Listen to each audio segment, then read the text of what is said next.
Hi there, everybody. This is That One Lucario fan, also known as Kamugi. And if you're on this channel, We Watch Anime, you might remember a series we did last year for Pride Month called Furry Anime to Watch for Pride Month. Well, we're going to do it again this year, and I made this new document with all these shows and why they're gay furry anime. And I have Trixie and Krona of Gigadonk with me. Yes, we're going to read it. We're going to just dissect this document and discover all of the delicious, I don't know why I said like 10 D words in a row, but let's go. Last year we made 2 videos about Furry to watch. Wait, I think you already said this. I'll skip this part. You forget how to read. I bonk you. This year I have a special themed list all about anime that specifically came out in the 2000s or close to it. Some of them are from 1999 into 2000, but no complaining. The first anime is called Fresh Precure from 2009. And would you like to explain to us why it is furry? Why is it furry? The main character worth noting in Fresh Precure is Tarte, a silly mascot with an accent who comes off similar in personality to Kero-chan of Cardcaptor Sakura. Here's a Reddit post comparing the two. I see. They do kind of look similar. Got that long ferret body. There are other anthro mascots as well, such as Chiffon, a young sheep-like fairy who Tarte takes care of.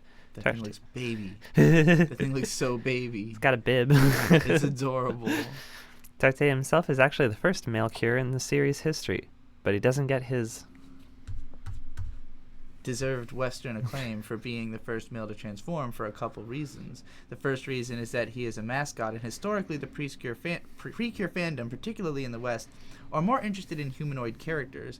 The other thing worth noting is that I don't know if it is Tarte or if it's Tarte. I'm going to go with Tarte. Okay. The other thing Tarte. The other thing worth noting is that Tarte never actually fights while inside his ferret body. He actually fought during a body swap incident with one of the series' main girls named Pine. He swapped bodies with her by accident and fought while he was trapped as Cure Pine. Tarte does fight as a Cure, though, making this little ferret mascot the first in franchise history to do that. After they defeat the baddie and manage to change back, Buki begins to see Tarte in a new and appreciative light, since she had previously been avoiding him, and the two become much closer. We even get to see Tarte featured in Cure Pine's transformation sequence, and we get to see a special animation of Tarte in ferret form transforming into Cure Pine as well, which is unbelievably adorable. This adorable ferret crossdresser seems to be particularly loved by all because he also has a fiancé from the Magic Kingdom named Azukina, but he actually spends most of his time with one character in particular, a guy who works at a donut stand called Kaoru. Upon trying donuts on Earth for the first time, Tarte utterly loves them and starts spending lots of time talking to Kaoru, and the two of them even start up a business partnership. In the Fresh Precure movie, they even talk to the audience / introduce the film and seem extremely close, and their strong manly bond is honestly adorable. They look so cute. Tarte's fiancée Azukina herself is certainly an interesting character, as this female ferret is so worried about Tarte not liking her anymore that she intentionally wakes up one of the monsters of the week on her own with no influence from the bad guys, forcing our heroes to fight it, also that Tarte would come and visit her during this busy time, even though he was clearly a bit preoccupied with the world ending and all. Tarte, you know that being a fiancé is not set in stone, right? There's still time. I'd go for the donut guy, buddy. Save, though. Gosh, I can write about retro Precure seasons for a while, huh? Sidebar. Why is it Pride? Beyond just the aforementioned bond between Tarte and the donut guy Kaoru, there is another notable LGBT pairing in Fresh Precure. By far the most popular ship to come from Fresh Precure is between its lead Precure love Momozono and the reformed villainous Setsuna. Setsuna is perhaps one of the most layered and nuanced villains to ever come out of the Precure series, as while Setsuna does genuinely try to hurt the Precure, she's not under mind control at any point, she does so with immense guilt as she's slowly starting to befriend them during the slice of life scenes. Not to mention Setsuna's actions are somewhat easily forgiven as she has been conditioned from childhood by an oppressive government who literally threaten to kill her if she doesn't obey. It sounds like any government. She's very comparable to Nami of One Piece in my opinion. In the latter half of Fresh Precure, Love and Setsuna have a grudge match, finally hashing out all of their issues, and at the end of it, when Setsuna expects to either die at Love's hands or the villains, Love expresses nothing but kindness towards her, beginning a beautiful enemies to lovers ship, which is particularly popular in Precure fandom. Wrapping up Fresh Precure, I'd just like to mention that Kaoru's voice actor, Ken Maeda, and Tarte's voice actor, Taika Matsuno, have both passed away. dang. I couldn't help but give my tribute to these two talented voice actors. I hope they are having fun and plenty of donuts in heaven together. That's so Me sweet. too. Yeah, shout out to Ken Maeda and Taika Matsuno. Also, that enemies to lovers ship being popular in Precure, it's interesting. I feel like it's like a very popular magical girl trope in general, and like I think about Nanoha, which borrows a lot from Precure in its aesthetics and stuff, but Nanoha like goes all in on like those two girls like grow up and have a daughter together, and like you know. Yes, you're so right. There is a later Precure season called Mahotsukai where the two lesbian characters do have a daughter together, a fairy wow. daughter, but that was way later.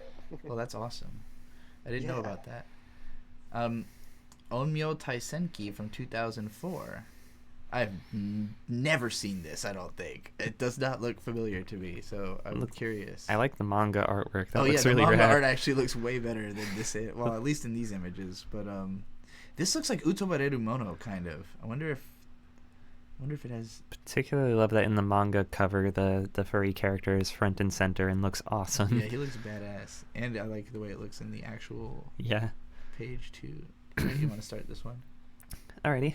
Onmyo Taisenki is a monster battle anime with a similar feel to Pokemon, or in particular Digimon, as both Digimon in this series involve Bandai, and both series give their talking monster companions the ability to talk to their human partners.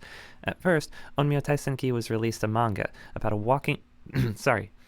about a talking white tiger, Shikigami, named Kogenta. So I'm not fluent in the language, and there's a lot of words I've never heard before. And his human partner Yakumo. You're doing good, though, overall. Thank you. The feeling of the Onmyo Taisenki manga was very similar to Pokemon, as it focused on tournament-approved battles between Shikigami. Yakumo is a young boy who dreamed to have his own Shikigami, and got to partner up with Kogenta after his father became trapped in stone. The vibes of this manga are very focused on winning battles, becoming stronger, and the typical themes you have seen in other manga, although the series makes a good impression with its strong artwork, and the interesting theme of Kogenta having been an old childhood friend of Yakumo's father, making him determined to protect Yakumo. This series was very fun to read, and would have been worth noting at the very least, but the way the series truly flies its rainbow flag is once it got adapted to anime by Studio Sunrise. Okay. Nice. Interesting. I would not expect that from Sunrise either, necessarily. The Onmyo Taisenki anime is a fascinating piece of work, as Studio Sunrise's adaptation begins by presenting itself as a completely separate story, seeming to present an alternate universe where Kogenta was never partnered with the human Yakumo, and instead Kogenta became partnered with a much more shy, nervous, and frequently blushing boy named Riku Tachibana. However, this illusion of being a separate story is actually shattered very early in, as it reveals itself to be much more connected to the manga than one would ever suspect. Oh, this is adorable. That looks great. You see me sneak that little cute gay gif in at the last minute? I had to I'm glad you did. It was worth it. By far the absolute strongest element of the Onmyo Taisenki anime is the bond between Riku and Kogenta. Kogenta is a hot-blooded white tiger Shikigami who is interested in fighting and is the definition of easily agitated. Meanwhile, Riku is the epitome of a passive and shy boy protagonist, unlike really any other monster battle anime protagonist I have seen. For one thing, while Onmyo Taisenki takes place in the present, or the present as it would have been in 2004, the protagonist yeah, good point. It's 21 years ago. The protagonist Riku actually comes from the past in the Heian era of Japan, and when he was a toddler, he was heavily abused by his father, who intended to force him into fighting a war involving humans and Shikigami. Riku's mother, realizing the horrible fate her husband intended for her son, used her abilities as a priestess in order to send him forward in time, roll with it, so he could have a more peaceful life in the modern day. All of these traumatic and harrowing life experiences offer a strong explanation for why Riku hates conflict, is always quiet, and acts much more blushy and easily embarrassed than most protagonists in this genre. He also strikes up a handful of extremely meaningful male relationships with both Kogenta the White Tiger, and just about every other important male character in the franchise, to the point where it starts to feel like our lovable protagonist Riku has a harem of dudes. This sounds adorable. This series is simply one of a kind and one of the most unique Studio Sunrise anime I have ever watched in my life. Highly recommended. Hell yeah. I've never even heard of this, but yeah, this looks awesome. Me and Yakuman watch partied it, and it was so fun. Yakuman somehow knew about it and was like, "Did you know this?" And I'm like, "Bro, I've been watching this since I was like 13. It's my favorite gay furry anime. I can't believe I forgot to mention it till now." Awesome. That's wild.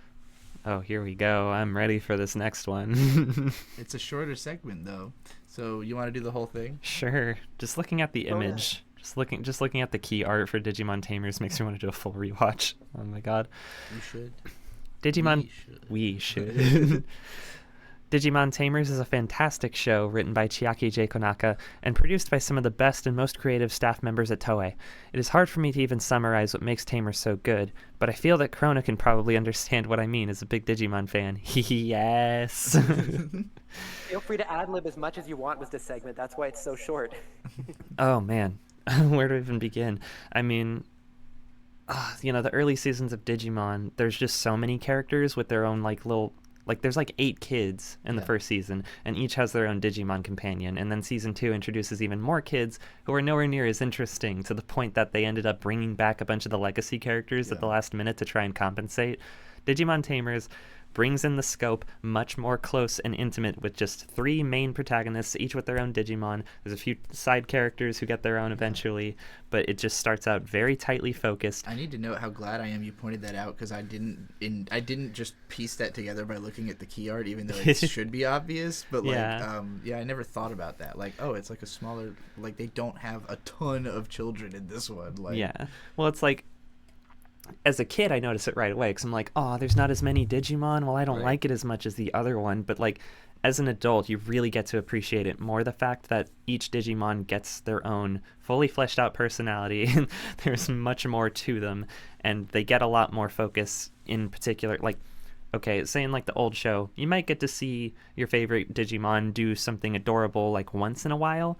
This show, the main 3 Digimon, you've got Guilmon, Terriermon, and Renamon. I'm just saying, Terriermon and Renamon are 2 of the most adorable, like, lovable Digimon in the entire franchise history. They're both in the spotlight constantly. You get plenty of them to love, and it makes me sincerely happy. And, as the series delves into, deeper and darker themes as you get further and further into it, it gets pretty intense. There's some psychological horror in there, pretty intense moments for a kid's show, I think. But it's just that metal. It's just that badass. I feel like it's not too often I get to see a wholesome, adorable furry show with this much, like, I want to say, like, Lovecraftian horror in it. It would be Lovecraftian horror. Chiaki Konaka is a Lovecraftian horror author for sure, for certain. Yeah. Should probably read the next paragraphs just in case. I haven't read them yet, and I feel like I might be repeating things that are already written there. But why is it pride? It is hard to even begin when describing Digimon Tamers and how important it is to gay furry culture. Have you ever heard of Renamon? There you go. Probably one of the most frequent animated Fox characters that everyone furry... I'm guessing that's the guy on the right in this image. The girl on the right, yes. That yellow Fox character. Interesting. Renamon's like the low punny of Digimon. I'm just saying, she got hips for days. Maybe Gardevoir is a better comparison. I don't know. Because like low punny's kind of a meme, but like Renamon is actually hot. Right. But yeah, have you ever heard of Renamon? Probably one of the most frequent animated Fox characters that everyone, furry or otherwise, is willing to admit they crush on. Literally up there with Maid Marian from Robin Hood, and you know I'm right. Yeah, for real. No cap. And then there's Leomon, the crush of all gay male furries everywhere, and also one of the human characters within the show who also crushes on Leomon, which is valid, honestly. I just think you shouldn't sleep on Impmon either. He's mad cute. Hard agree, Impmon is an adorable character design. Let's just move on already before I embarrass myself too much. I hadn't really thought of Leomon that way, because I personally never had a crush on any male furry characters growing up, but now that it's pointed out to me, I'm like, oh, that seems so obvious. Like, Leomon is, like, shredded. He's got that gruff, deep voice. He is hot. I'm not going to lie. Hell yeah, I need to watch Digimon Tamers. This was a great segment specifically because we had Krona on this video. That was everything I hoped for. Thank you. I love Digimon. All right, next up, Concrete Revolutio. Hey there, this is Kamugi from the editing room, just popping in to say that the character I referred to in Concrete Revolutio was actually the wrong one.